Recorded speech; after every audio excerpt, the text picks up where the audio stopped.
Good morning friends. आज फिर मैं आपके सामने आ गया हूं और एक कुछ नई बात बहुत इंटरेस्टिंग है, सुनना आप लोग।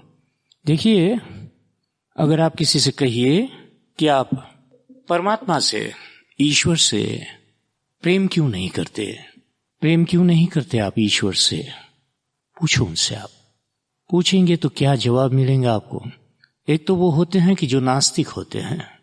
अगर नास्तिक से पूछोगे तो ये बेकार होगा, क्योंकि ईश्वर उनके लिए कोई मायने नहीं रखता है कि नहीं। तो नास्तिक से तो ये सवाल पूछो ही मत, क्योंकि वो मानता भी नहीं कि जन्म होता है, पुनर्जन्म होता है, मरने के बाद क्या होता है उसे पड़ी नहीं है उसकी। तो ईश्वर की क्यों उसे पड़ी होगी? तो आप उससे कृपया ये बात मत पूछो। उनको इससे हम बाहर रखते हैं। तो प्रेम ईश्वर से क्यों? हम तो भाई इतने फुर्सत में नहीं हैं। हमारी जिंदगी की बातों को सुलझाते सुलझाते हम इतने थक जाते हैं कि ईश्वर से क्या प्रेम करें। मांग लेते हैं ईश्वर से, कभी कभी कुछ मंदिर में चले जाते हैं, मन्नत मान लेते हैं, पर प्रेम ईश्वर से कैसे हो भाई? क्यों करें हम प्रेम? ये फुर्सत वालों का काम है, जो बहुत पैसे कमाते हैं, जिनके किस्मत अच्छी होती है, तो वो प्रेम करेंगे ईश्वर से। और इनसे पूछो, इन किस्मत वालों से जिनके पास बहुत धन दौलत है, बहुत ही सुख साधन है, और अगर आप उनसे पूछेंगे कि आप ईश्वर से प्रेम क्यों नहीं करते, कीजिए, तो कहते क्या जरूरत है साहब हमको ईश्वर से प्रेम करने की? No need, we have everything. क्या ईश्वर हमें देगा? हमारे पास तो हमारी किस्मत से ही बहुत कुछ है। अरे भाई, हम बहुत मेहनत करते हैं, मेहनत करने वाले ईश्वर के पीछे क्यों दौड़ेंगे? मानते तो हैं हम भी ईश्वर को, अच्छा सा मंदिर बनाया है हमारे घर में, हम बैठते हैं, प्रेम करते हैं ईश्वर से, कुछ 10-15 मिनट जरूर बैठ जाते हैं। ईश्वर से प्रेम क्या होता है? I don't understand what you mean, Mr. Umesh. I don't understand that. कुछ लोग कहते हैं we cannot afford that beautiful woman. Why? I am not having that much money, so why should she be attracted to me? And how can I get attracted to her? I am not made for her. हम ईश्वर के लिए नहीं बने हैं साहब। और अमीर लोगों को पूछोगे तो भाई साहब ये कौन सी चीज है? हम तो ऐसी बहुत सी हमारे पैसों से ही प्राप्त कर ले सकते हैं। They get attracted to us. Why should we run after that? तो वस्तुओं की आकर्षण के लिए पैसे वालों को ईश्वर की जरूरत नहीं है। जिनके पुरुषार्थ से और किस्मत से उनकी जिंदगी बहुत अच्छी बन गई है, और जो गरीब है, जो अपनी जो है परेशानियों से जूझता रहता है, उसको ईश्वर से प्रेम करने की कोई जरूरत नहीं महसूस होती। ये लोग अक्सर किस्मत में बहुत मानते हैं, ईश्वर से ज्यादा किस्मत में मानते हैं। जो पैसे वाले होते हैं, पैसे वाले इसलिए बोल रहा हूं, वो साधारण शब्द सबके समझ में आता है, इतना सारा समझाना नहीं पड़ता है। तो एक हमारे एक मोटिवेशनल गुरु है, वो कहते हैं कि किस्मत से कुछ नहीं मिलता। अरे भाई, हार्ड वर्क से भी कुछ नहीं मिलता। कैसे मिलता है? स्मार्ट वर्क से मिलता है। स्मार्ट वर्क, आप स्मार्ट वर्क करो तो आपको सब कुछ मिल जाएगा। बराबर है साहब, स्मार्ट वर्क करो, सब कुछ मिल जाएगा। मिलने के लिए ही सब कुछ है दुनिया में। जो भी कारोबार, ईश्वर से प्रेम करने का कोई कारोबार नहीं। कौन सा होता है भाई ये कारोबार? ईश्वर से प्रेम करने का। Why should I love the God? कोई कारण तो होना चाहिए, तभी तो कारोबार होता है। एक जो परेशानियों में जीवन को गुजारता है, वो कहता है कि मैं परेशानियों को दूर करने का कारोबार करता हूं। और जिसके पास बहुत सारी किस्मत है, जिसके पास बहुत वेल्थ है, वो कहता है कि मैं इस वेल्थ से और ज्यादा वेल्थ कमाने का कारोबार करता हूं। मेरे पास नहीं है फुर्सत। क्या? मेरे पास कोई कारण भी नहीं है साहब। क्या? ईश्वर को प्रेम करने का नहीं है साहब, एक चमत्कार है साहब। आपका जीवन एक चमत्कार है। जरा सोचो शांति से, पता चलेगा। आपका इस दुनिया में जन्म लेना एक चमत्कार से कम नहीं है। जन्म लेने के बाद आपको कोई वैसी बीमारी नहीं हुई तो आप 16 बरस के हो गए, चमत्कार है। आप पढ़े लिखे, आप कुछ सीखा आपने कि आप उससे कुछ कमाना सीख लिए, कारोबार करना सीख लिए, बिजनेस करना सीख लिए, मेहनत करना सीख लिए, नौकरी करना सीख लिए, चमत्कार है। फिर आपको एक अच्छी बीवी मिली, शादी हुई, बच्चे हुए, चमत्कार है, चमत्कार है। नो परेशानी, नो हर्डल्स। और फिर आगे जाकर आप 50-60 के हो गए, कोई बीमारी नहीं हुई अभी तक, चमत्कार है। भाई एक ही चीज चमत्कार नहीं है जिंदगी में, क्या कि जीवन का अंत होना चमत्कार नहीं है। कोई भी व्यक्ति को आप ले लो, कोई भी इंसान को आप पकड़ कर पूछो, भाई साहब 50 साल की उम्र है आपकी, आज तक आपका जिंदगी कैसा रहा साहब? बड़ा सुखी रहा साहब? No problems. आप दुख के कितने दिन गिन सकते हो? नहीं है दुख के दिन। आज कैसा महसूस करो? थोड़ा दुखी हूं। नहीं, अब आगे दुख नहीं रहेगा, इसकी गारंटी है साहब। ये भी चमत्कार है। और सुख दुख को समझने का कोई फिलोसॉफिकल एंगल तो होता नहीं, बस आज ये है तो सुखी है और सब कुछ मिला सुखी है। गरीब के लिए रोजी रोटी मिलना सुख है, अमीर के लिए जो कुछ मिलता है सुखी है। भाई साहब धीरू भाई अंबानी भी सुखी है और वो उसके नीचे जो CEO है सुखी है, सब कोई सुखी है, कोई दुखी नहीं है, चमत्कार है साहब। पर परमात्मा से प्रेम क्यों करें? यहां कोई चमत्कार की बात नहीं है, ये तो तुम्हारे मेहनत की बात है। योर बेंड ऑफ माइंड है कि नहीं? क्यों?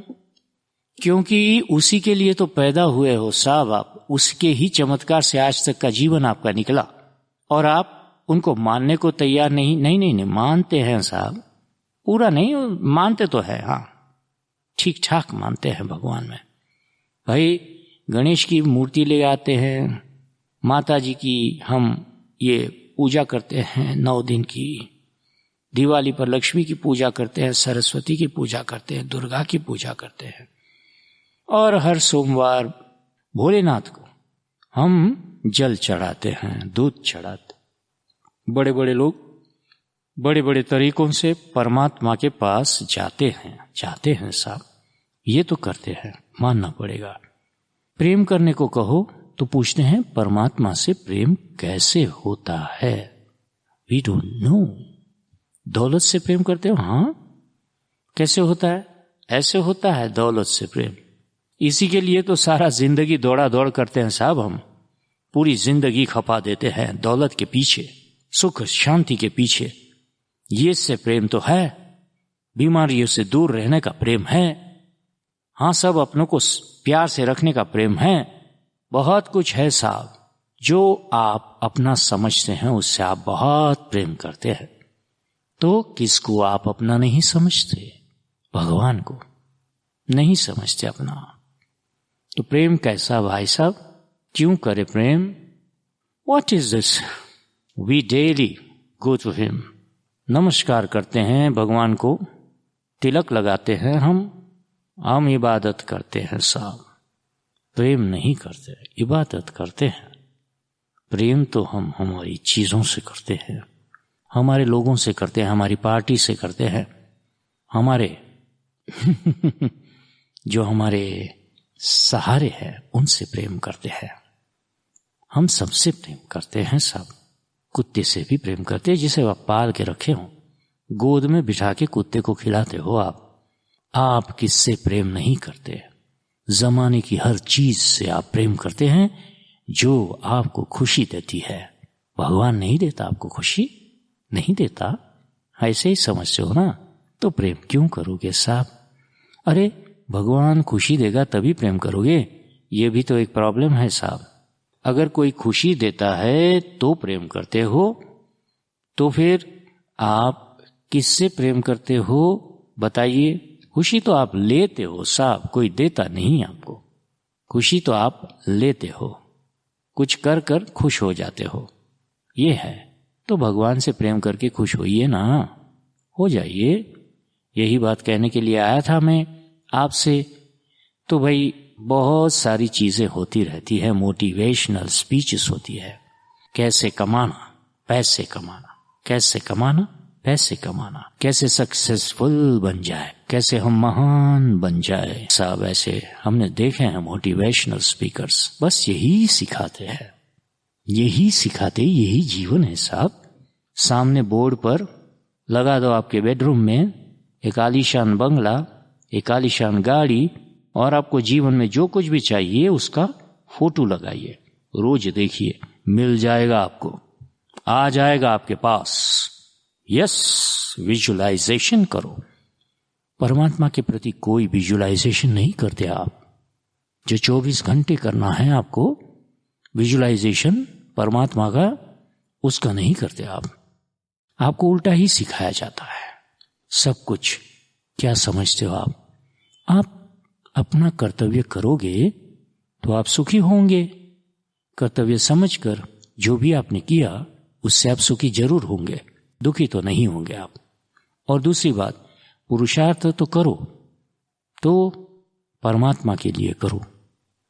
जो भी करते हो परमात्मा को देख समझ कर, सभी में उसी को देख कर उसी के लिए करो, तब जाके आपको सब कुछ प्राप्त होगा। मगर आप यही चाहते हैं कि आप भी धीरू भाई अंबानी बन जाए या तो मुकेश भाई बन, तो क्यों साहब, किस लिए? वो भी जाने वाले हैं एक दिन, जल्दी या फिर देर से जाएंगे जरूर।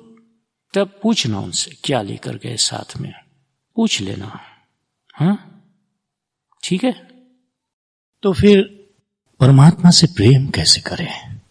परमात्मा से प्रेम कैसे करें? Love God with all the beauty in your heart, with your sense of duty. You love God. You love God like you love the flower in your hand on the branch of the tree. You just look at it and you just love it. There is nothing in it. There is nothing in it but beauty. That's all. Love God like you go to a snow-filled Kashmir valley and you feel great about it. You just watch those trees covered with snow. You watch the snow all around. The dripping snow, the weather, the cold, the warm cup of tea in your hand. You love that. You love that situation. Love God like that. Love Him like that. There is nothing. There is nothing but love in that situation. There is no money there. There is no greed there. There is no reason to love. Love without any reason. You see the clouds in the sky, the setting sun and the colors of the sky. You love it. For no reason you love it. Just love, and there is nothing else. That is how you love the God. You create a relationship with God of such a kind that when you love something without any reason, a small child standing before the God and singing a bhajan, she is loving the God without any reason, for the sake of love. That's it. The feeling you carry in your heart for a long time after visiting a beautiful natural surrounding, a jungle, a huge mountain. You watch the valley down there. You watch the stars in the dark sky. You watch the butterfly fly over the flowers. You see the bloom all around. During the spring, the green of the grass, God has spread His beauty all around you. You just notice Him. That old woman, how she will feel happy when you give her a small apple in her hand. Tears trickle down her cheek Your dog loves you for no reason. Your smell itself draws it to you. Your voice makes it bubbly and jumpy. It tries to cling on to you for no reason. You cling on to the God like that. You love your wealth so much and love the God like that. लोभी जैसे अपने धन से प्रेम करता है वैसे आप अपने भगवान से प्रेम करो. That intensity, Him belonging to you and you alone and no one else, He's mine. Kami Jiminari, that is how Tulsidas Ji has said, that a person with lust who loves a woman, that is how you love a Lord with all your intensity. You forget everything in His presence, in your heart. That is it. He is there always, all the time with you. When you love Him, you experience Him. There are so many ways to say how you can love God. Only one thing, you have to withdraw the greed in yourself towards the things around you in this world, the worldly things. Your attachments, for so many reasons, with the people around you, makes you forget the Lord. They call it vasanas. Your hatred for others will make you forget God. The emotional bonds that you create, that is called raga, that will make you forget God. The piece of symphony that rings in your ear gives you pleasure. The symphony of God's name should ring in your ear all the time. His fragrance should run in you like intoxicating chemical. The perfume, the touch of that cool, nice, calm breeze in the spring of life, that reminds you of the God. He is the taste of nectar, the pure taste. Just meditate upon Him with all your feelings in heart, detached from all other things in this world, in the quiet of the night, in the quiet of the early morning, in the quiet of a distant place, aloof from everyone, in the quiet of your bed, in the quiet of that asana which you lay before His temple in your home. Sit quietly and meditate upon Him. He is there. You feel His presence. Kabir ji कहा है, मुँह को कहाँ ढूंढे रे बंदे, मैं तो तेरे पास में, ना काबा कैलाश में, मैं तो हूँ विश्वास में, प्रेम में, निश्चल प्रेम, अचल विश्वास. जय सिया राम, जय Siya Ram. Good night, good morning, जो भी है आप किस वक्त सुनते हैं उस हिसाब से आप जान लीजिए. Thank you very much for listening. Thank you.